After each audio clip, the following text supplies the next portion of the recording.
Okay, cool. We are live and we are talking today with our Certified Bitcoin Professional Committee about what we do with Bitcoin. How do we actually use it? Where does it come into play in the world? All different types of things related to Bitcoin in practice and how it relates to our CBP exam topic. So I'm Jessica Levesque, the Executive Director at C4, and we're going to go around and do some intros with our CBP committee and Dustin, our Education Manager. So who wants to start? I'm Dustin, the education manager. Very, very good. I'm Dirk, and I'm the chair of the CBP committee.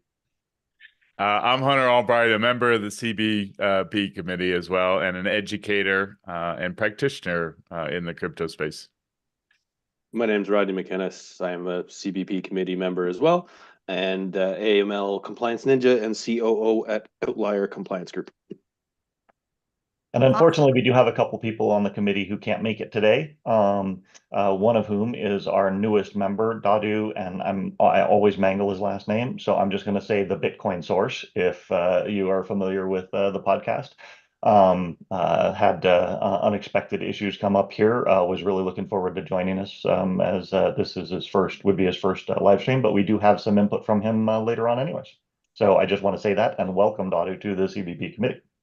Yep. And then Anita Posh is also unable to make it today as well, but we don't have any video from her, but she is part of the committee. And so that's our committee. And the CBP committee curates the content for the exam. So one of the ways that we all work together to create exam content is applying what we do in our real lives with Bitcoin, how it impacts us, how we see it, and that kind of informs some of the decisions that the committee makes for what should be included in the study guide and the prep book and prep course, and importantly, the exam that proves that you understand how Bitcoin works.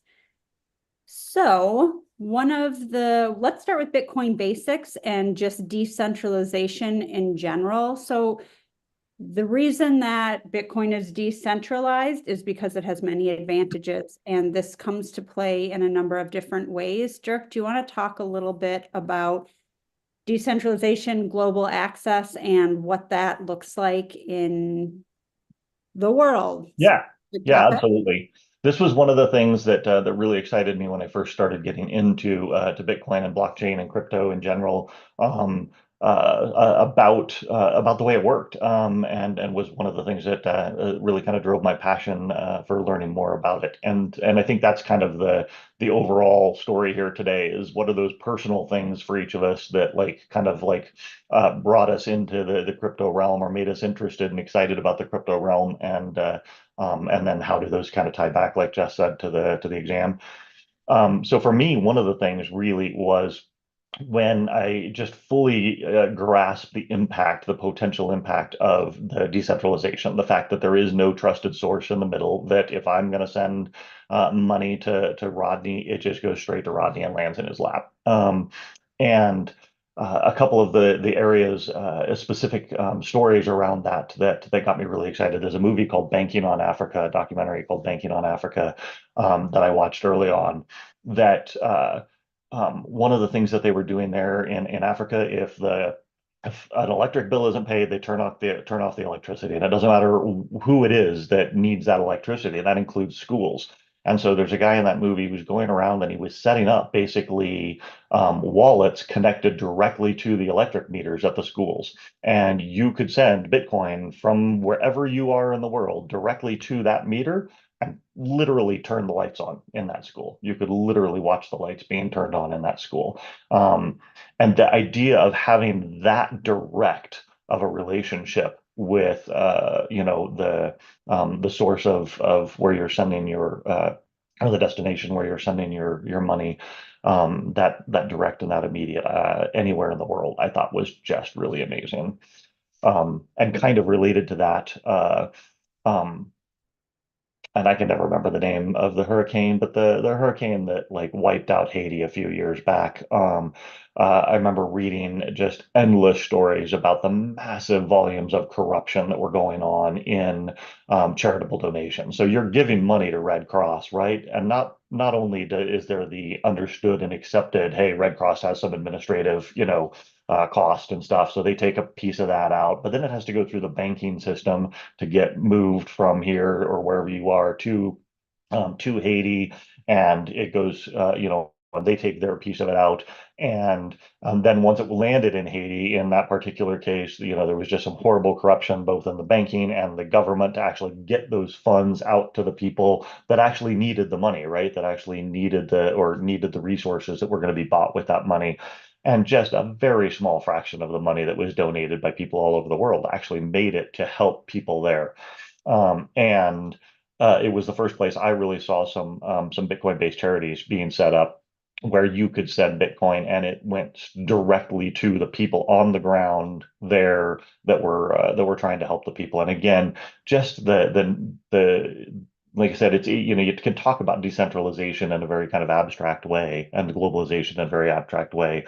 But when you think about what that actually means and the impact of that between people, I think that's amazing stuff. It really is. And the fact that the ledger is decentralized, the Bitcoin ledger is decentralized, and anybody can view it and see what's going on. You're able to, if it's set up correctly, a charity, you can actually then track where the money is going. And I think Dustin has something he wanted to put on the screen related to this as well. So Yeah, I kind of have that scene from Banking on Africa where the school basically like they make the transaction and then the lights turn on in the school.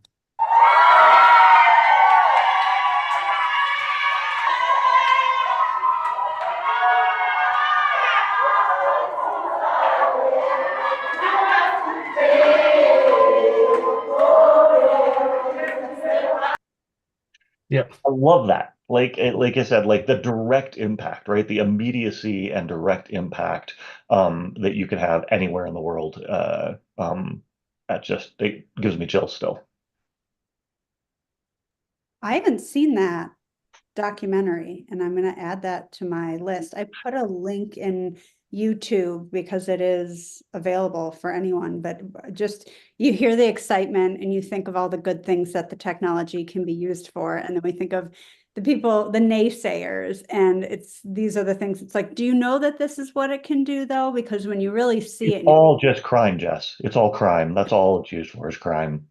and The just see, interesting thing is that I looked at the beginning of that movie and actually I met someone the Bitcoin lady of Botswana, Alakanani, and she's in that as well. So that's fascinating. that's cool.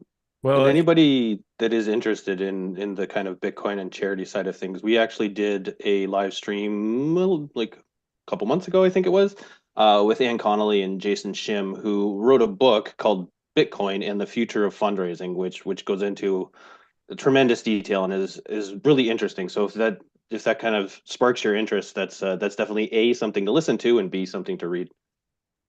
I'm going to put links for that in the chat too. That was a really interesting conversation. I learned a lot from it. So thanks for reminding us of that. Okay, should we do an exam question related to decentralization? Dirk, do you want to read this one since you're... Sure. In order to accurately record balances and transactions, a trusted centralized party is required to create the Bitcoin ledger. And after my stories, that should be pretty obvious, the answer on that one, right? Head to the answer, Dustin? Perfect. So, and why is that false, Dirk? Because because of the decentralized nature of the ledger. The ledger is spread out across all of the participants in the Bitcoin network, all the nodes that participate in the processing of Bitcoin transactions. And while there is a fee, so to speak, that gets taken out of the transaction as it's sent, it's to help cover the cost of the particular nodes processing that, and then your money winds up in the hands of the other person. There's no control by anyone else over that. It can only go to the destination that you sent it to, due to the beauty of cryptography. And I think we're done with the screen share for now, Dustin, until we get to the next question. But I did want to say that these exam questions are actual exam questions that the people on this committee wrote to test Bitcoin knowledge. So everything in the exam very much so connects to why we think Bitcoin matters, how it works, and it makes sure that those who become certified Bitcoin professionals actually understand the power that it has and what the underpinnings look like. Not super technical, but enough to really feel like you have a firm grasp on the technology, what it does, how it works, and also the power of this globally secure ledger. And I think, Hunter, you wanted to talk a little bit about that as well. Yeah, I'd be happy to. And I think it builds on the stories that we've already talked about. Especially you look at the impact that developing and less mature economies and countries can have. So, the example was shared regarding the donations. What is equally as interesting is back in 2007, there was a company called M-Pesa that really pioneered and innovated peer-to-peer payments over a mobile phone. And I've spent most of my career in payments and banking in sort of the TradFi space and had done a lot of work with Visa globally. And for me, both as an international traveler and in that space, it was clearly evident of a lot of opportunity to make international payments and reduce the number of parties that are involved in the process. And so, what drew me in is this element of this globally secure network that allows the payments in a way that just has not ever been possible, even through TradFi, both from a cost perspective, from a fee perspective, from a security perspective. It really is enabling a number of wonderful sort of innovations and opportunities. And so whether it is direct donations, whether it's direct payments, cross-border payments, and just even global collaboration, there's the ability now to work with people. And we look at sort of the CBP committee and sort of C4 committees in general that would just never have really been as easy to facilitate as it can be now with sort of the global and nature of the ledger and the opportunities that it opens up. Yeah, and go ahead, Dirk. I was just going to say, yeah, I think, and as a traveler, I think that's really true, right? One of the things that, we get really used to in the TradFi space is that, like within the US, for example, and there are some very simple ways to send payments, right? Venmo and PayPal and stuff like this, right? But Venmo doesn't work even in the UK, right? There is no Venmo in the United Kingdom. So because of regulatory reasons, legal reasons, the way the banking system works in different countries, and the decentralization just makes it available anywhere, right? Yeah, and the cool thing about it being decentralized and global is that we all can access Bitcoin from anywhere we are, as long as we have access to our seed phrase or the wallet that is storing these. And so it is this incredible gift, basically, that if you need to flee where you live, or you're just, taking off somewhere, you're able to bring these 12 to 24 words with you, or however you are storing them, and you are then able to access your funds. So we've talked a little bit about this idea of great power, great responsibility, and the need to make sure that you're doing a really good job of taking care of these seed phrases because it's directly attached to money. And I think Rodney was going to tell a story about seed phrases and wallet backups and how his experience with them, and also why it's connected so much to our exam and why it's so important. Dustin, you got your hand up, so feel free to. Yeah, I was actually gonna jump in. I know someone who was affected exactly in that way. They went to ETH Denver not last year but the year before. And they were Ukrainian. So the Russia-Ukraine war broke out while they were at ETH Denver, and how they got their family out was they paid paramilitary groups with Bitcoin to pay their families to be safely extracted out. And that's how they managed to get everyone out safely. They now live in Portugal. But yeah, that's a very real concrete case of someone I've met whose life has been changed, managed to get his family out through Bitcoin. Well, and just to build on that specific sort of example, at least with the Ukrainian war, I was doing some work and we had a number of contractors that were working out of Ukraine, which is a great workforce and talent resource in general. And we switched over to paying them in Bitcoin because they were concerned about being paid through other channels and wanted to create flexibility for themselves, their company, and their families. And it was something that we were able to do effectively and efficiently in a really short period of time. We've definitely heard examples, similar type of scenarios with Central and South American style countries based on, you know, similar situations, not necessarily war, but other problems that and Bitcoin was like a facility to take value at least with you or pay for, you know, assistance remotely, which was really neat. I mean, I live in Canada. We had a US business partner and we used to settle with her in Bitcoin because it was easier, cheaper, and faster than using two sister banks. So like a Canadian and a US bank that were connected to each other, one owned the other. And the second time we ever did a transaction, it got lost. So they lost an EFT. It took weeks upon weeks to settle and figure out where that went, get the money back, actually complete the payment and stuff like that. And it basically became easier and faster and cheaper to do it via Bitcoin, which was kind of amazing. This would have been, I don't know, sometime between 2016 and 2018. So like not in the distance past, in the recent future, and in, you know, in countries that have pretty reasonable banking systems. So it's very interesting. Well, Jessica, and Rodney, it's still happening.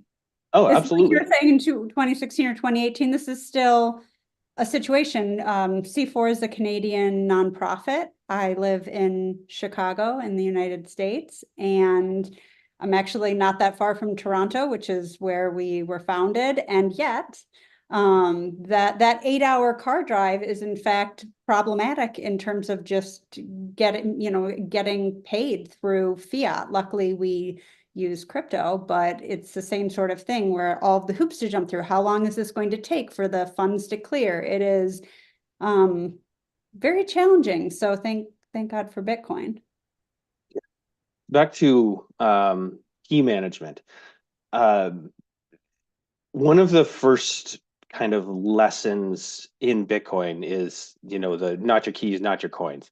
And it's really important to understand the gravity of that statement, because I like just said, like, great power, great responsibility, but like it's on you. And I remember setting up my first hardware wallet and completing it and kind of being like, that's it. That was easy. I have these 12 random words, which I'm not going to show on the screen right now, that basically secure my Bitcoin. And that was a fascinating experience and really helped understand and allate some, or like turn down some of the fear, because like I stopped being as concerned about the complexity of it, because the instructions with the hardware wallet were super simple. The biggest thing I had to worry about is like, what do I do with those 12 words? Where do I keep those? Where don't I keep those?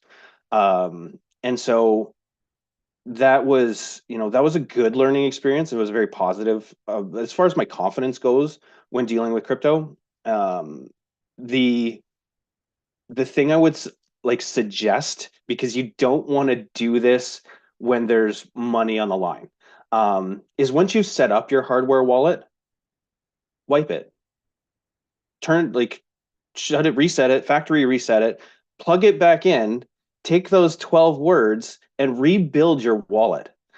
That is equally as powerful, because then it shows that if that Trezor, Ledger, whatever the device is, gets destroyed, you have the knowledge and the understanding to rebuild that wallet and go and access the Bitcoin that was in there originally, or that it was tied to originally, let's say. And that was, that was a little nerve-wracking the first time because there was money involved. That said, it was a good learning experience, and I feel comfortable going forward now. And you can do that with just like your software wallets on your phone and stuff too, right? I mean, just to practice and get to understand it, right? You can create a wallet, record your seed phrase, put a tiny bit of money on there, and then wipe the app off your phone, restore it, and rebuild it from that seed phrase like Rodney's talking about, and your money will be there. Excellent Let's point. do a quick an exam question that we have related to seed phrases. So Dustin, if you want to share that question, and then we're going to tie this into something else that C4 has cooked up to help new users.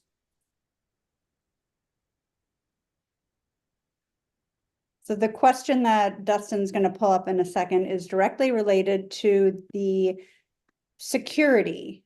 And this would be, Dustin, this is the slides 2 or 3 and 4 about seed phrases. Is that? Yeah. Keep going back. You're on 8 or 9, just. And if you guys are paying attention, now you've got the answers for later. I paused the share for a second, but what's the name of the question? It's the Bitcoin Foundation has a copy of all seed phrases in case a user loses their copy. You have it? Can Yep. you see it now? Yep, it's up. It's up. Okay, so Rodney, do you want to go through this question and explain why this is not true? It's not true? I I think recorded my keys all wrong. I think you've got proof of that based on, and so do I, based on personal histories. Yes.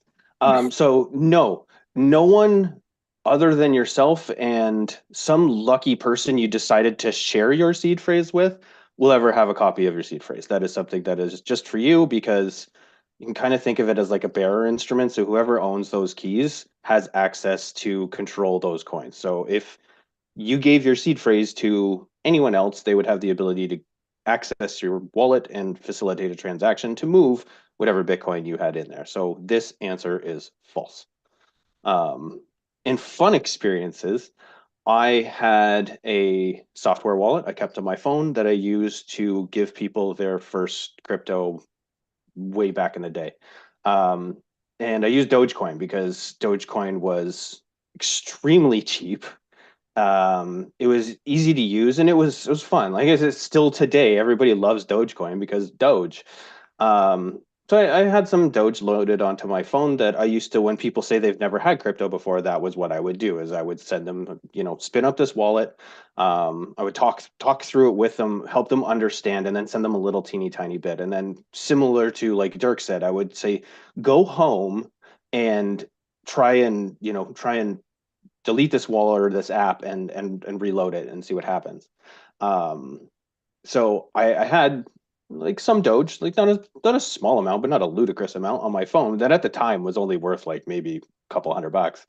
And then years later, when I got to the Bahamas, I was extremely excited because I saw the water and I just ran towards the water and jumped in and didn't realize that my phone was in my swim shorts pocket, which at the time phones weren't waterproof, and my phone didn't like that. And the battery kind of let loose and took my phone from this to this, and it stopped working. It stopped turning on, and there was not a whole lot I could do.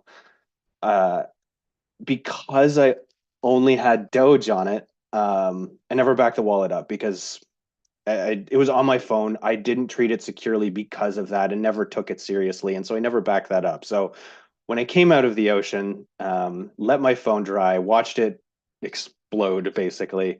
That was a really kind of rude awakening to be like, anything I had attached to this is now gone forever. I don't get to call the Bitcoin Foundation to be like, can I have my keys back, please?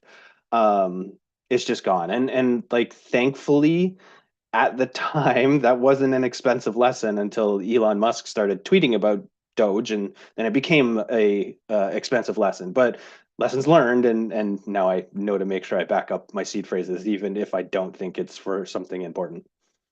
Yeah, and this idea of lesson learned. So I think for some of us that have been around for a while, there weren't that many educational materials on how to do this. We would find information maybe on Reddit or here and there. So it was difficult to have a trusted source of how to even do this. And Dustin, I'm going to have you share about our course in a moment if you want to screen share and explain about this. But what Rodney is talking about is exactly why we created this free course at C4, and Dustin was instrumental to this happening. So Dustin, do you want to talk a little bit about your baby that this course is? Sure. So basically what we did was we created an introduction to hardware wallets. It doesn't teach you everything else about using a wallet, but this is primarily how to set it up safely, how to protect your seed phrase, how to make sure you're backing it up safely.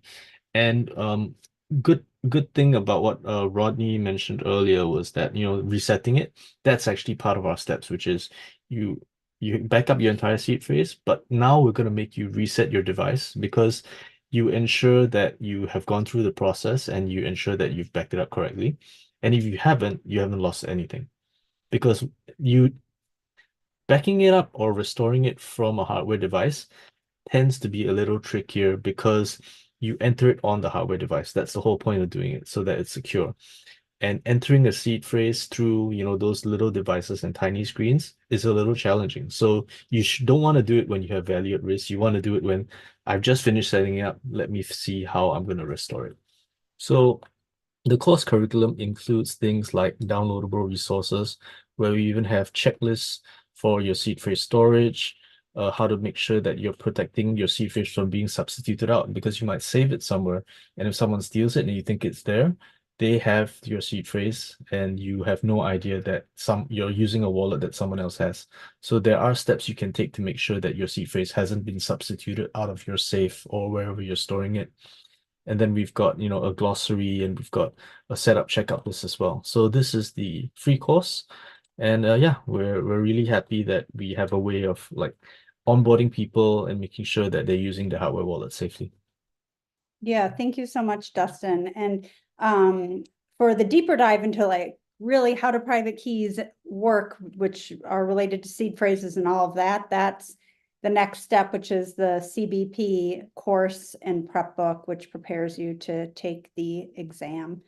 So now that we've taken a look at this course, which again is free, I think we should talk a little bit about, if we've spoken a little bit about charities, we've spoken about users and some personal stories, but let's also talk about Bitcoin commerce and how businesses, enterprises are using cryptocurrency and Bitcoin. And for this portion of it, we're going to play a video from Dawdu Amantanah, who is our most recent CBP committee member. And unfortunately, as Dirk said, he was unable to be here today, but he recorded some things for us to play. So Dustin's going to play some video that you can watch about Bitcoin commerce.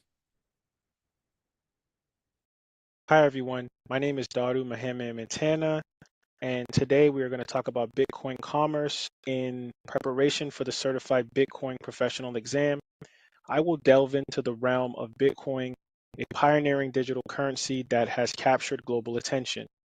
Our journey will cover 3 key areas: getting paid in Bitcoin, what is a Bitcoin payment processor, and the various international places where Bitcoin is accepted for merchants. Whether you're new to the concept of Bitcoin or looking to deepen your knowledge, I hope this live stream provides valuable insight into Bitcoin and its growing impact on commerce and daily life. Bitcoin is a decentralized digital currency that allows for direct peer-to-peer transactions across the globe without the need for traditional intermediaries like banks. Its use of blockchain technology ensures security and transaction transparency by eliminating currency exchange complexities and reducing transaction fees. Bitcoin streamlines global commerce, making it easier and more cost-effective for individuals and businesses to conduct international transactions. Bitcoin adoption in international markets. The US is witnessing a significant growth in the Bitcoin ecosystem, with a wide range of businesses, both online and physical, accepting Bitcoin payments. The presence of numerous Bitcoin ATMs and a gradually clarifying regulatory landscape further supports its adoption. Places like Europe has seen a huge growth in the Bitcoin adoption phase. Germany, for example, has a favorable view on Bitcoin. They often treat it as a legitimate unit of account for transactions and banking purposes. Japan is known for its friendly stance on Bitcoin. The country boasts a high number of retailers that accept Bitcoin, backed by a well-established regulatory framework. In today's global spotlight, when you look at places in Central America such as El Salvador, it stands out as the pioneering nation to officially embrace Bitcoin as legal tender, setting a historic precedent. This bold move enables businesses across the country to accept Bitcoin for a wide array of goods and services. Despite facing some hurdles and receiving a mix of reactions from its citizens, El Salvador's initiatives mark a significant moment in the cryptocurrency world. Shifting our focus to places like South America, nations like Brazil and Argentina are witnessing a surge in Bitcoin activity.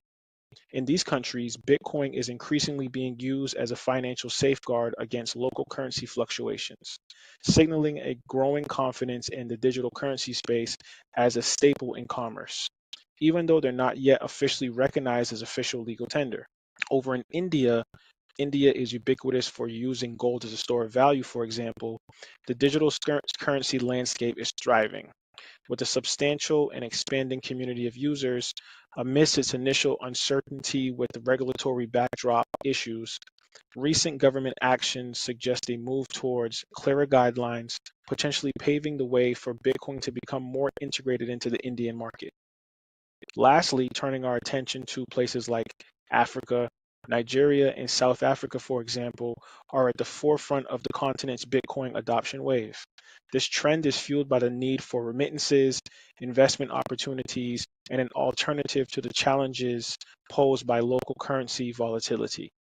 Peer-to-peer Bitcoin trading has become huge in places like Nigeria in particular, and has gained significant traction, highlighting the innovative ways in which nations are navigating the cryptocurrency world. In El Salvador, Bitcoin has a unique status as it has become the first country to adopt Bitcoin as legal tender in September 2021. This groundbreaking move means that in El Salvador, Bitcoin is recognized by law as a means to settle debts, pay taxes, and purchase goods and services, just like the US dollar, which is the country's other official currency. During my visit there, I witnessed firsthand the power of this digital asset being used. The Salvadorian government has facilitated the transition by launching the Chiva wallet, a national digital wallet that has the ability for citizens and businesses to use and transact in Bitcoin.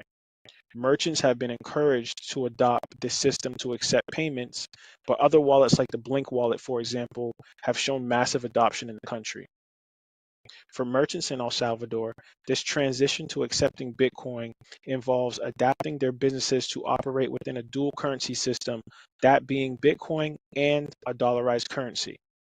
Merchants in tourist areas like Bitcoin Beach and those engaged in international commerce have been particularly keen to adopt Bitcoin, seeing it as a way to attract Bitcoin-savvy tourists and to simplify cross-border transactions. To address concerns about Bitcoin price volatility, some merchants convert their Bitcoin receipts into US dollars immediately upon purchase, often using services provided by payment processors or the government's Chiva wallet to do so, which offers instant conversion to mitigate the impact of price fluctuations. I love to take the time to really talk about El Salvador.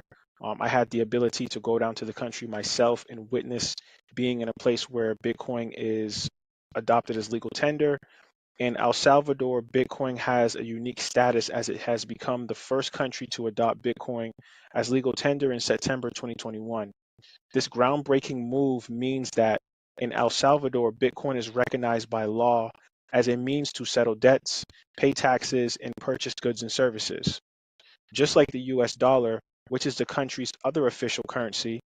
During my visit there, I witnessed firsthand the power of this digital asset being used. Now, Bitcoin merchants are something that has been kind of popping up in the ecosystem lately, and it's a super cool thing to talk about.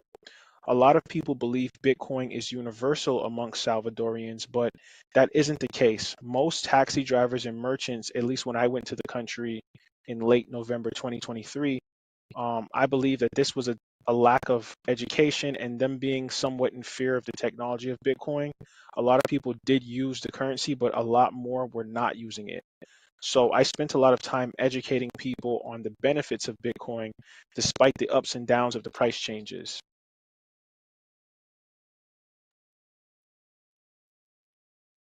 Okay, awesome. It's easy to see why we're really excited to have him on the committee, huh? I know, right? I absolutely agree. So where he ended that at was the fact that Bitcoin, as we know, is volatile, and the ups and downs of price have impacted the use of Bitcoin, which we know is definitely an issue. And we talk a bit about that in our CBP prep course, and there's also some related questions about volatility in our exam. But so I wanted to just quickly say that this price volatility, the ups and downs very much so are related to supply and demand. So the price goes up or the price goes down related to how much people want to acquire Bitcoin. Are they keeping it? Are they selling it or exchanging it for something else? And so that makes a huge impact. And this plays out for people that are using Bitcoin in a way to exchange goods and services. So an example that I have is that I don't really actually know what year it was, 2021 maybe. I bought some cheese curds for a friend, and then she paid me for the cheese curds in Bitcoin. And so it was 0.00159, or I think that's 159,000 Satoshis, if I've done my math correctly. Okay, I see Dirk nodding, he can do math. So that 0.00159 BTC was worth less than $20 for the cheese curds when that purchase happened. Now, because the price is over $50,000 today, those cheese curds cost over $80. So if you focus on that part of it, you're going to see this as, why would we do that? If you'd kept it and held on to it, it would have been this. But the fact remains, it is still 159,000 Satoshis. And so that consistency is important to note, that the price, the amount of Bitcoin hasn't shifted. It's the price surrounding it. And Hunter, did you want to say anything else about this? I think you. Well, a couple of things just to build on it, and from a commerce perspective, and what Dawdu said, as well as what you were talking about. I think it is important to understand the volatility and the price elements of it, and that comes back to one of the fundamentals that is talked about in the course, is that they're a fixed number of Bitcoin, and with 21 million Bitcoin as the maximum that will ever exist. And we know that there won't ever truly be 21 million because of the wallets and computers that have been thrown out and all of the Bitcoin that has disappeared out of the ecosystem. The value has the potential to continue to go up if people, as Jessica, you outlined, right, the supply and demand. And Dirk and I were talking about this the other day, and I think it's important to note that from a Bitcoin perspective, there is definitely supply and demand that's going to drive the value of it. The other thing that I believe the value is reflecting is people's confidence and the value in the network as a whole. Bitcoin, since it was started, has not been compromised from a security perspective. And both people, institutions, and even governments are becoming more comfortable trusting that as a way of securely exchanging value and also validating identity and collateral. And so that's an important element, that people are willing to pay the transaction fees and use the Bitcoin as access to the security elements that are involved in it. And so that is increasing the demand and the interest, and helping underpin that value from a supply and demand dynamics. And the one other thing I want to say is that it also means that there are third parties that are important to help facilitate the adoption of Bitcoin within commerce. I've spent, as I mentioned, I spent a lot of my career in the payments and lending space, and lending is one of those areas where people that want to hold on to their crypto assets, hold on to their Bitcoin assets, but still have liquidity. There are a number of third parties that participate and help facilitate that. And that is valuable at an individual level, and it's valuable at a corporate level, so that people can use Bitcoin as a store of value. So Jessica, you could have held on to your Bitcoin, but maybe had a loan to be able to pay for the cheese curds, and then paid off that loan in another way and still had your Bitcoin. So there's different ways that, as people become more familiar with the technology, they're able to manage it and also interface into more traditional finance systems, which we all need to, because it's not going to change overnight. I think the funny thing of Jessica's analogy is, had she have taken that $20 in fiat way back when, how much would that be worth now? Like $16, something like that. Like, so it's that shift of your mentality to understand that, just because it cost $20 then, now effectively it could either have cost 16 or 80, and it's that contrast, because that's very different than you would think about holding $20 over an extended period of time traditionally. Well, yeah, and I if you think say that it's 159,000 sats then and now, it's $20 then and now, but what can you get with that? That's where. Yeah, I think that's really important to point out, right? I mean, it's Bitcoin is not unique in the volatility. The volatility of Bitcoin is compressed because of the the rate of adoption, because of the limited quantity. It creates what happens in other financial systems in a kind of a more compressed way. And so, I mean, if you had a dollar from the year I was born, that's worth almost $10 now, right? Inflation and deflation cause the relative values over time to go up and down of any fiat currency, right? And when you have hyperinflation, of course, it just loses all of its value, which is what we've seen in some of the places that have adopted Bitcoin. Yeah, I think it's important to just understand that these things happen anyways. They maybe happen a little slower and we don't notice them as much, but it's, the money that you spent, 20 years ago in US dollars or 40 years ago in US dollars, if you had just held on to that, it might be worth a little bit more too. Not as much more as Bitcoin. Mm-hmm. Yeah, there's a lot of interesting factors with this. I think what I'd like to do now is, since we've touched on how this impacts Bitcoin commerce again, let's listen to a little bit more from Dawdu, where he speaks specifically about Bitcoin commerce and his experience in El Salvador and what it looks like there. Entrepreneurs and businesses out there tuning in, let's talk about how you can start accepting Bitcoin in your business. A move that now only sets you apart from the other people that have not adopted Bitcoin, but it also taps you into a whole new market of tech-savvy consumers. This journey begins with a bit of homework, of course. Getting to grips with Bitcoin and the blockchain technology behind it is super, super crucial. And I think that C4 has done a great job educating its users on exactly how to do so. It's like learning the rules of a game before you start playing it. Consider partnering with a Bitcoin payment processor. These platforms are the bridge between traditional commerce and the digital currency world, offering tools to seamlessly integrate Bitcoin payments into your business operations. They can handle the heavy lifting, from transaction processing to instantly converting Bitcoin into your local currency, shielding you from notorious price swings of other cryptocurrencies that we see in the market today. You will also need a digital wallet, which is essentially your bank account in the Bitcoin world. There are several types to choose from, each with its own balance and convenience and security. Whether it's a mobile wallet for on-the-go processing or a hard wallet for maximum security, pick one that fits your business needs or that suits you. Integrating Bitcoin payments might seem like a tech-heavy, laborious process, but with a payment processor, it's a breeze.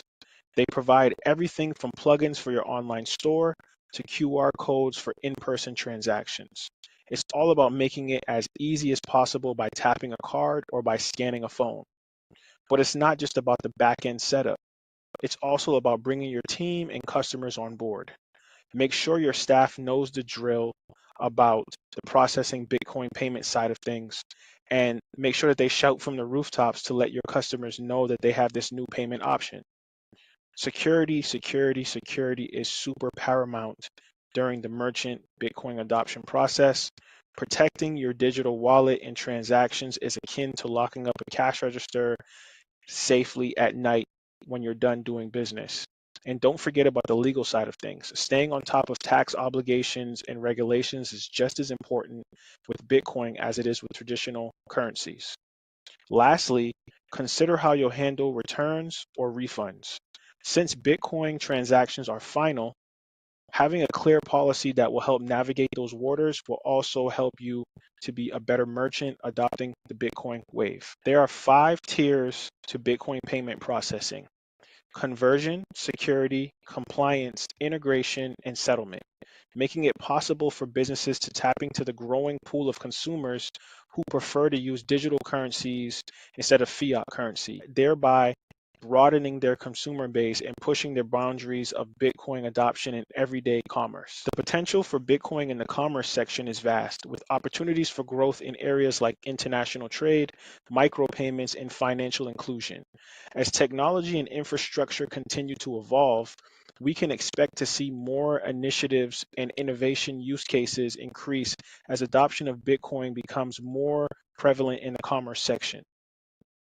However, challenges such as regulatory uncertainty, scalability issues, and environmental concerns related to Bitcoin mining need to be addressed to realize its full potential.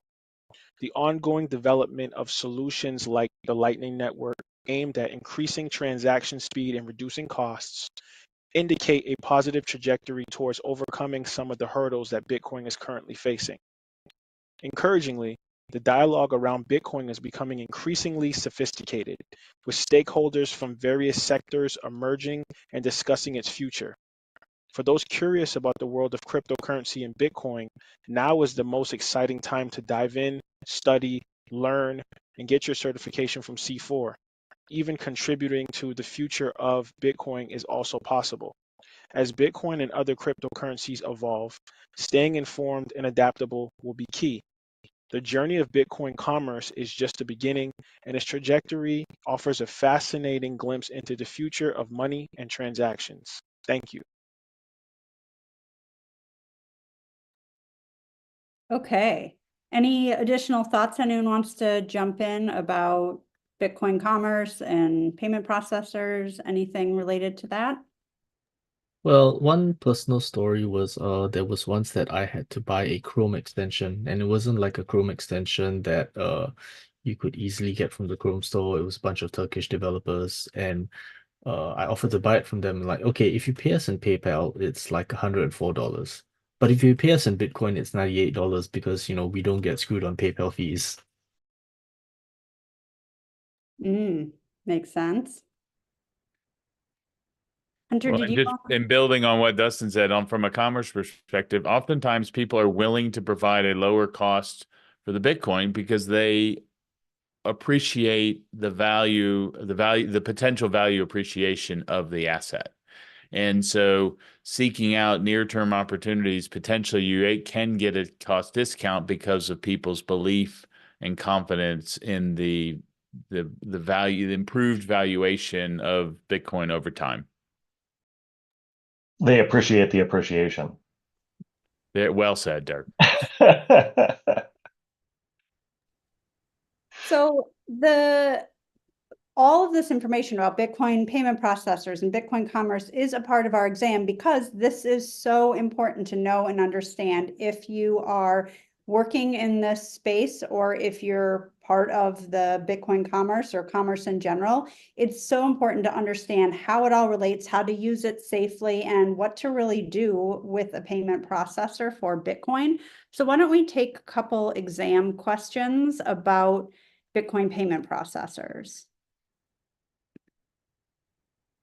Which question do I start on? Let's do slide 7. What is a Bitcoin payment processor? And Hunter, do you want to read this one once it pops up? Sure. Okay, the question is, what is a Bitcoin payment processor? Option A is a high security Bitcoin storage service. Option B is a web-based application that allows you to buy Bitcoin. And option C is a service or application that accepts Bitcoin payments from your customers, organizing, forwarding the received funds to you either in Bitcoin, local currency, or both. I'm going to go to Dirk for the answer. I'm going to go with A. No, I'm not going to go with A. So the answer is C. And I think it's really important to talk about this because this is one of those areas. And like Hunter said, right, the world isn't going to change overnight. No matter how badly some of us might wish that it would in some ways, it's not going to. And so because there is for some people a little bit of an Bitcoin, anti-crypto ethos around the entire idea of using a payment processor, right? I mean, the easiest way for people to think about this is it's very similar to using a credit card processor, right? You walk into a merchant, you want to buy something, you hand them your Visa card, they swipe that. It goes through this whole processing process. It's kind of like appreciation on the back end in order for the dollars to actually wind up eventually back in the bank account of the person buying that you're buying from. So it's very, very similar in that way. It is a bridging technology, right? As we move forward with the adoption of cryptocurrency and Bitcoin, we're going to need some of these bridging technologies to help people, through the process and to just make it easier to use in various places as we do that. So anyways, I just kind of like to talk about that because it is to some people, they're just like, well, if it's just like Visa, then why don't I just use my Visa, right? And the difference, the reason for that is some of the other things that we've been talking about that Bitcoin enables that a Visa never will.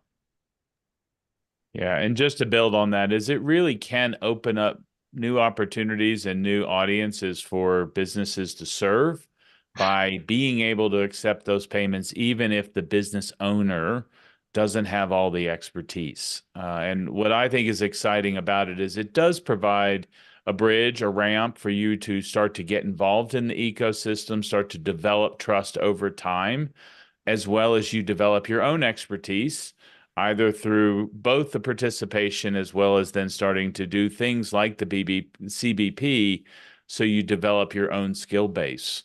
And the one other thing I want to tie it back to is, and it's often talked about, I know Andreas talks about this quite a bit, is one of the best ways to get started is to earn Bitcoin. So coming up your own, getting set up to accept payments for services you might provide is a great way to get paid in Bitcoin and then start to experience and participate in the economy as a whole. That's how Outlier got started in the crypto space. Was someone called us up and was like, hey, we're going to start accepting payments in Bitcoin. Can you update our risk assessment? And we're like, I've heard of Bitcoin, but haven't done anything with it. Could you pay a retainer in Bitcoin? They're like, sure, absolutely. Kind of trial by fire. Back in 2013, it wasn't as easy as just going and downloading a wallet.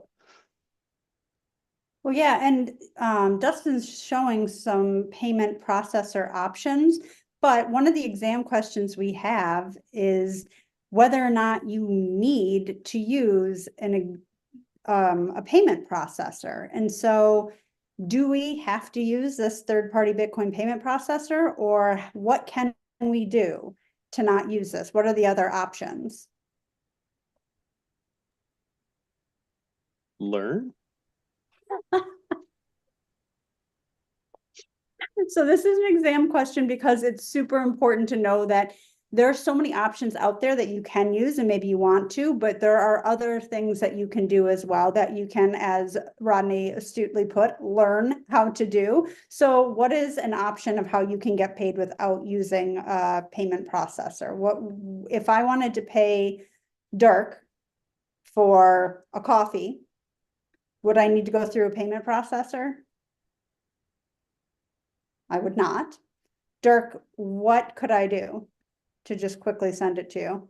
I was just trying to pull up a wallet so that I could just, hold up my QR code for you to scan. But, Then you're bringing your coffee then? so yeah, so you could just buy me coffee. And if enough gets sent to his address, he's promised to shave his beard. No, love the beard.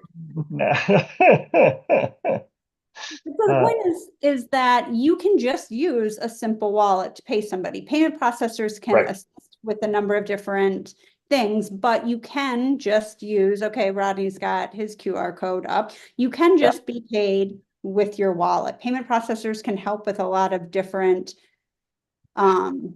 parts of the process. And if you want to learn more about that, we cover that in our CBP prep course and book, but you can also use a wallet if you want to then manage all of the things that come along with it, which you'd have to do if you were being paid in cash or fiat anyways. It's just another way to keep track of what's been bought and sold. Yeah, and I think that's really right. So the wallet is just your address on the blockchain. And that's where we started this conversation, right? The idea of being able to send crypto to anywhere in the world directly to somebody, directly to a device that's connected to, an electric meter. You can just send the money, you can send the Bitcoin directly to any place you want to send it to. So yeah, the payment processor is not necessary, but certainly valuable in some situations where, as we've talked about, people aren't quite ready to be their own bank. Dustin, Because I think we did a whole talk once about how being your own bank is hard. So yeah, we did. Dustin, do you want to share what you're talking about or what you're showing on screen? And then also that made me realize we should do a Lightning Network focus live stream. But go ahead, Dustin. Sure. Well, I think I'm focusing on the screen share, so if someone can talk through Lightning Network, so I just make sure that I don't try to spread myself too thin on screen sharing and explaining. Fair enough. So Lightning Network is a way to transfer funds back and forth in a different way than standard Bitcoin transactions. And as I'm saying that, I'm realizing we have 2 minutes left. So this is a much bigger topic. So we should, in fact, do a live stream on this. But the basics of it is you can use this. There's so much that happens behind the scenes that's really technical. But at the base, what you're doing is a user, a human, a person is saying, I want this product or service. I'm going to use this technology to send the money to show that I've done this and then to get the product or service in return, which if you're listening to this, you're like, oh, wait, isn't that the same as what we do every day? Yes, it is. But the difference is how we hold that currency and the network on which it is sent and received. And the fact that, as kind of to circle back to the beginning of this conversation, how it is decentralized. And this ledger is something that other people can look at and track rather than whatever's happening on behind the scenes at the bank account that you probably don't know what's happening in general with your bank because you only get to see your individual banking information. yeah, and before we wrap up, I do want to just do a quick plug. ETH Denver got mentioned earlier. ETH Denver is a great big Ethereum conference held here in Denver every year, one of the largest in the world. Big hackathon for folks building on the Ethereum network and that sort of thing. I'm actually wearing, you can't really tell because it's black on black, one of my ETH Denver t-shirts today. It starts next week. And I know Hunter and I will be there, and some other folks from C4 as well. Petri Benson from the CCSS committee will be there. And so if you're going to be there, let us know, look for us, hit us up through LinkedIn or C4 or whatever, and we'll be happy to chat in person. Yeah, and C4's in got real life some- is always fun. We've got some auditors for our cryptocurrency security standard that are doing a panel presentation on, I believe it's Friday. We'll share the information out. We can put it in the show notes as well. But they're going to be talking about our standard and basically how it's making the world a safer place through securing cryptocurrency information systems. So if you're going to Denver, have fun. It's a wild party. It's not just about Ethereum. There's also talk about other cryptocurrencies like Bitcoin as well. So let's close this chat, this live stream for today. We've covered a lot of ground here and I think shown pretty well how the exam is related to real life use of Bitcoin. So if you're not a CBP, you should become one. We've got tons of prep material for it. It's a good way to prove to others that you really have the knowledge and understanding of how Bitcoin works, what people use it for, and a lot of other topics which you can check out in our study guide on our website. But thank you all so much for joining. This was a really fun conversation and I appreciate you being here, and we will be back for another live stream in the future. So thank you all very much.